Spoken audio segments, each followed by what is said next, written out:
નમસ્કાર. ચાલો આજે વાત કરીએ હિસાબી ગુણોત્તર એટલે કે એકાઉન્ટિંગ રેશિયોની.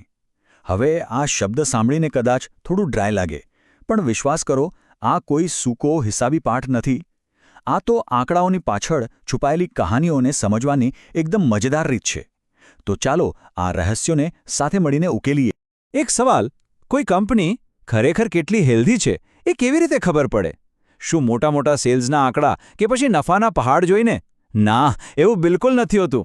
ઘણીવાર જે ઉપરથી દેખાય છે એ સાચું નથી હોતું. એટલે જ આજે આપણે કરીશું એક કંપનીનું કમ્પ્લીટ બિઝનેસ હેલ્થ ચેકઅપ. તો જેમ ડૉક્ટરનો રિપોર્ટ આપણા શરીરની અંદરની હાલત બતાવે છે, બસ એ જ રીતે ફિનાન્શિયલ સ્ટેટમેન્ટ્સમાં પણ અમુક ખાસ ટૂલ્સ હોય છે. આ ટૂલ્સથી કંપનીના સ્વાસ્થ્યનું નિદાન એટલે કે ડાયગ્નોસિસ કરી શકાય છે. અને આ જ જાદુઈ ટૂલ્સને આપણે કહીએ છીએ ગુણોત્તર અથવા તો રેશિયો. તો મૂળ વાત શું છે? એકદમ સિમ્પલ. ગુણોત્તર એટલે બીજું કંઈ નહીં પણ બે એકાઉન્ટિંગના આંકડાઓ વચ્ચેનો મેથેમેટિકલ સંબંધ. બસ આટલું જ. આ એક નાનકડી વ્યાખ્યા જ આપણા આખા એનાલિસિસનો પાયો છે. હવે આ જે હેલ્થ રિપોર્ટ છે એમાં માપણી અલગ અલગ રીતે થાય છે. જેમ કે ક્યારેક ગુણોત્તરને પ્રમાણમાં બતાવાય, જેમ કે 2:1, ક્યારેક ટકાવારીમાં, જેમ કે 20%, તો ક્યારેક વખત કે ટાઈમ્સમાં, જેમ કે 4 વખત. આપણે આ બધાનો ઉપયોગ કરીને જ કંપનીની તબિયત તપાસીશું. ઓકે, તો ચાલો હવે આપણા પેશન્ટ એટલે કે આપણી કંપનીનું ચેકઅપ શરૂ કરીએ. આપણે મુખ્ય 4 પ્રકારના ટેસ્ટ કરવાના છીએ.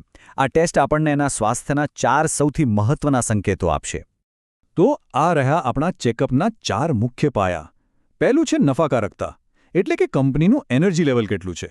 બીજું તરલતા, જેની શોર્ટ ટર્મ ફિટનેસ બતાવે છે. ત્રીજું છે સદ્ધરતા, જેની લોંગ ટર્મ સ્ટેબિલિટીની ગેરંટી છે. અને ચોથું કાર્યક્ષમતા, એટલે કે એનું કામકાજ કેટલું કુશળ છે. ચાલો, તો સૌથી પહેલાં આપણી તપાસના પહેલા 2 ભાગ પર ફોકસ કરીએ. આપણે એ જોઈશું કે કંપની કેટલી એનર્જી જનરેટ કરે છે અને શું એ પોતાના રોજના ખર્ચાને પહોંચી વળવા માટે સક્ષમ છે કે નહીં. તો આપણો પહેલો ટેસ્ટ છે નફાકારકતાનો, એટલે કે કંપનીની મૂળભૂત ઊર્જા તપાસવાનો. આમાં ગ્રોસ પ્રોફિટ અને નેટ પ્રોફિટ રેશિયો જેવા ગુણોત્તર આવે છે. આનાથી એ મપાય છે કે કંપની નફો કમાવામાં કેટલી એફિશિયન્ટ છે. એકદમ સાદી ભાષામાં કહીએ તો નફાકારકતા બસ એક જ સવાલનો જવાબ આપે છે. વેચાણના દરેક રૂપિયા સામે કંપની ખરેખર કેટલો નફો કમાઈ રહી છે. બસ આટલું જ. ઓકે, હવે વારો છે ટેસ્ટ નંબર 2નો, તરલતાની તપાસ, એટલે કે કંપનીની ફાઇનાન્શિયલ ફિટનેસ. આમાં કરન્ટ રેશિયો અને લિક્વિડ રેશિયો જેવા માપદંડોથી એ જોવાય છે કે કંપની પોતાના ટૂંકા ગાળાના દેવા ચૂકવી શકે એમ છે કે નહીં. તો ચાલો આ કરન્ટ રેશિયોને એકદમ સરળ રીતે સમજીએ. આ બસ એ બતાવે છે કે કંપની પાસે 1 વર્ષની અંદર ચૂકવવાના બિલ માટે પૂરતી મિલકતો છે કે નહીં. આ શોર્ટ ટર્મ ફાઇનાન્શિયલ હેલ્થનો બહુ મોટો ઇન્ડિકેટર છે. અને આદર્શ આંકડો શું છે? એ છે 2:1. કરન્ટ રેશિયો માટે આ બેસ્ટ માનવામાં આવે છે. આનો સીધો મતલબ એ છે કે કંપની પાસે તેની જવાબદારીઓ કરતાં બમણી મિલકતો છે, જે એકદમ હેલ્ધી સાઇન છે. સરસ. હવે તપાસના બીજા તબક્કામાં આગળ વધીએ. અહીં આપણે એ જોઈશું કે કંપનીનો પાયો કેટલો મજબૂત છે અને એ પોતાની મિલકતોનો કેટલો સ્માર્ટલી ઉપયોગ કરે છે. ટેસ્ટ નંબર 3, સદ્ધરતા, એટલે કે સોલ્વન્સીની તપાસ. આ કંપનીની લોંગ ટર્મ સ્ટેબિલિટી ચેક કરે છે. આમાં ડેટ ઇક્વિટી રેશિયો જેવા ગુણોત્તરથી એ જોવાય છે કે કંપનીનો પાયો લાંબા ગાળે ટકી રહેવા માટે કેટલો મજબૂત છે.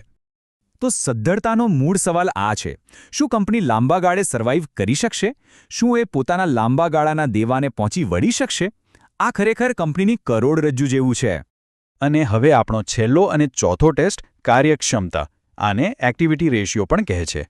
આ કંપનીના મેટાબોલિઝમ જેવું છે, એટલે કે કંપની પોતાના રિસોર્સનો કેટલો સારી રીતે ઉપયોગ કરી રહી છે. જેમ કે સ્ટોક ટર્નઓવર રેશિયો આને માપવામાં બહુ મદદ કરે છે. અને જુઓ, આ મેટાબોલિઝમવાળી વાત કેટલી પરફેક્ટ છે. જો સ્ટોક ટર્નઓવર રેશિયો ઊંચો હોય તો એનો મતલબ કે કંપનીનું મેટાબોલિઝમ સ્ટ્રોંગ છે, એટલે કે કંપની પોતાનો માલ ફટાફટ અને અસરકારક રીતે વેચી રહી છે. ચાલો, તો હવે આપણી પાસે બધા રિપોર્ટ્સ આવી ગયા છે. હવે એને વાંચવાનો સમય છે. એક નાનકડી ક્વિઝ જેવું કરીએ, જેથી પાક્કું થઈ જાય કે આપણે બધું બરાબર સમજ્યા છીએ. તો ફટાફટ એક રિકેપ. પહેલો સવાલ, લિક્વિડિટી રેશિયો એટલે કે તરલતા ગુણોત્તર શું બતાવે છે? યાદ છે? એકદમ સાચું. એ કંપનીની શોર્ટ ટર્મ જવાબદારીઓ ચૂકવવાની ક્ષમતા બતાવે છે. ટૂંકમાં એની ફાઇનાન્શિયલ ફિટનેસ. ઓકે. બીજો સવાલ. આ લાંબા ગાળાના સ્વાસ્થ્ય એટલે કે સદ્ધરતા સાથે જોડાયેલો છે. ઇન્ટરેસ્ટ કવરેજ રેશિયો શું માપે છે? પરફેક્ટ. એ બતાવે છે કે કંપની પોતાના લાંબા ગાળાના દેવા પર વ્યાજ ચૂકવવા માટે કેટલી સક્ષમ છે. તો આ બધા ગુણોત્તર મળીને કંપનીના સ્વાસ્થ્યનું એક સંપૂર્ણ ચિત્ર આપે છે. એની રોજિંદી ફિટનેસથી લઈને લાંબા ગાળાની મજબૂતી સુધી બધું જ. યાદ રાખવા જેવી વાત એ છે કે કોઈ એક રેશિયો પરથી નિર્ણય ના લેવાય, પણ બધા સાથે મળીને સાચી તસવીર સ્પષ્ટ કરે છે. તો હવે નિદાન કરવા માટેના આ બધા પાવરફુલ ટૂલ્સ આપણી પાસે છે. હવે વિચારવા જેવો પ્રશ્ન એ છે કે આ નવી સમજ સાથે સૌથી પહેલાં કોના નાણાકીય સ્વાસ્થ્યનું વિશ્લેષણ કરવામાં આવશે?